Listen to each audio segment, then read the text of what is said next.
Right now, you are probably behind on something. There is an email sitting unanswered, a task you have been circling for 3 days, a notification you keep dismissing because you do not have the energy to deal with it yet. You feel like there are not enough hours, like you should be doing more, moving faster, producing something useful with every minute. That restless, gnawing pressure to fill every moment, that feeling is one of the most universal experiences of modern life. But here is what nobody tells you: your ancestors did not feel that way. And what they actually did with their days is far stranger than you have been led to believe. For roughly 95% of human history, your ancestors were hunter gatherers. No offices, no deadlines, no performance reviews, no calendar packed with meetings. In 1766, an anthropologist named Marshall Sahlins sat down to calculate how many hours per day ancient hunter gatherer societies actually spent working. What he found shook the field of anthropology and was largely ignored by everyone outside it. The number was 3 to 5 hours. That was the entire productive workday of a prehistoric human. Not 8 hours, not the 10 or 12 that many modern people put in between their job and their phone. 3 to 5. And then they stopped. Sahlins called hunter-gatherers the original affluent society. Not because they had more things, because they had more time. More time than any person alive today has ever experienced as an adult. So the real question is not what they worked on. The question is what they did with the rest of it. The first answer might genuinely surprise you. They talked. Enormous amounts of talking. Anthropologists who have spent years living alongside modern hunter-gatherer communities, the closest living window into our prehistoric past, consistently report the same observation. A significant portion of every day was spent in conversation. Not strategy sessions, not problem solving, just talk. Stories about people in the group, observations about the day, laughter about nothing in particular.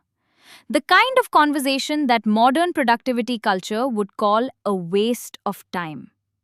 Robin Dunbar, an evolutionary psychologist at Oxford University, spent decades asking why humans evolved language at all. His answer was radical and deeply uncomfortable for anyone who has ever felt guilty about chatting too long. Language did not evolve primarily to share information.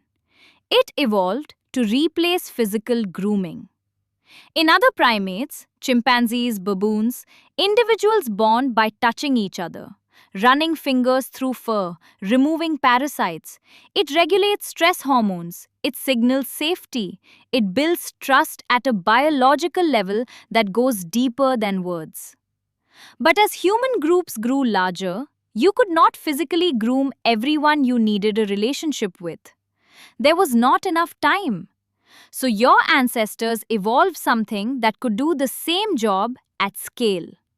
Talking about people, about feelings, about who did what and why, delivered the same neurochemical rewards as being held by someone you trust. Gossip was not a character flaw. It was survival infrastructure. And your ancestors did it for hours every day without apology. After talking came something that looks from the outside like nothing at all. Rest. Not the guilty, restless, screen-soaked rest you might know from your couch at the end of a long day. Genuine, unscheduled stillness. Archaeological records and ethnographic observations from dozens of hunter-gatherer societies describe long stretches in the middle of the day where people simply stopped. They lay in the shade, they watched clouds move, they let time pass without filling it. They did what no productivity guru has ever recommended. They existed without agenda. This was not laziness, it was biology responding to heat. Most of early human evolution happened in equatorial Africa, where mid afternoon temperatures made sustained physical effort genuinely dangerous. The body stalked, and the brain turned inward. Marcus Raichle, a neuroscientist at Washington University in St. Louis, discovered something extraordinary about these quiet states. When the brain appears to be doing nothing, it activates a network he called the default mode network. And this system consumes more energy than almost any other cognitive task. During apparent rest, your brain is consolidating memories, running simulations of future events, processing the emotional weight of the morning, and quietly connecting ideas that have no obvious relationship to each other. The insights that arrive in the shower, the solutions that surface after you stop trying, the sudden clarity that comes in the middle of the night. All of it comes from this system. Your ancestors were not wasting the afternoon. They were running the most powerful biological software on the planet, completely uninterrupted. Then came play. And this is where things get genuinely strange. Play was not just for children. Adults played too, without shame and without scheduling it. Researchers observing the Hadza people of Tanzania and the San people of the Kalahari, two of the most carefully studied hunter-gatherer communities still living in recognizable forms of their traditional way of life, describe adults spending significant parts of every day in games, music, storytelling, and dancing. James Suzman, an anthropologist who lived among the sand for years and documented their lives in careful detail, describes a world where the boundary between work and leisure had never been drawn. Where a successful hunt ended not with inventory and storage plans, but with collective singing that lasted half the night. When no one tracked individual contribution because the concept of earning your rest had simply never been invented. The idea that leisure must be earned, that you are allowed to stop only after you have produced enough, is not ancient wisdom handed down through generations. It was invented. It arrived with agriculture, with the accumulation of property, with the moment humans began measuring time in units of economic output. Your ancestors never received that instruction. And there is a part of your nervous system, very old and very insistent, that still has not accepted it. There was also making. Your ancestors built things and shaped things and decorated things, not for any market, not for trade, but because their hands were idle and their minds were active, and they were surrounded by a world they found compelling. Stone tools required extraordinary patience and skill that took years to develop. Hides were prepared with quiet care. Pigments were ground and mixed and applied with intention.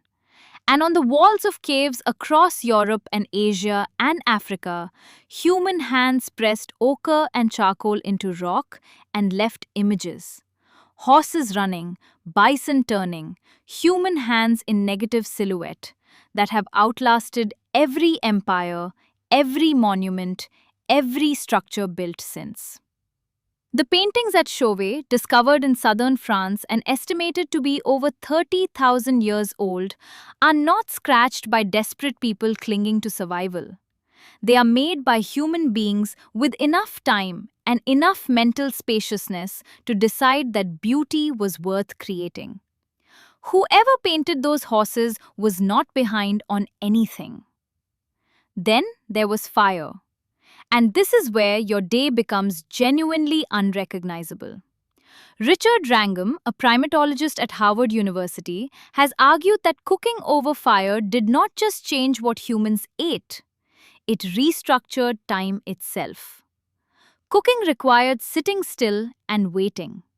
And sitting in the warm light after dark had fallen, watching flames and waiting for food, created something that had never existed before in the animal kingdom. It created evening. Before fire, darkness meant retreat, silence, sleep if possible. But fire pushed the night back, And in that new hours-long space, your ancestors did something remarkable. They talked again, but differently than they had during the day. Wrangham and other researchers observing modern hunter-gatherer communities found that nighttime conversation is overwhelmingly about the things that have no practical answer. About spirits, about what happens after death, about why the world is built the way it is, about what the dreams meant. The questions that cannot be solved, only held. This is where religion began. Not in temples, not in scripture. In firelight after dinner with nowhere else to be. And sleep. Your ancestors did not sleep the way you sleep.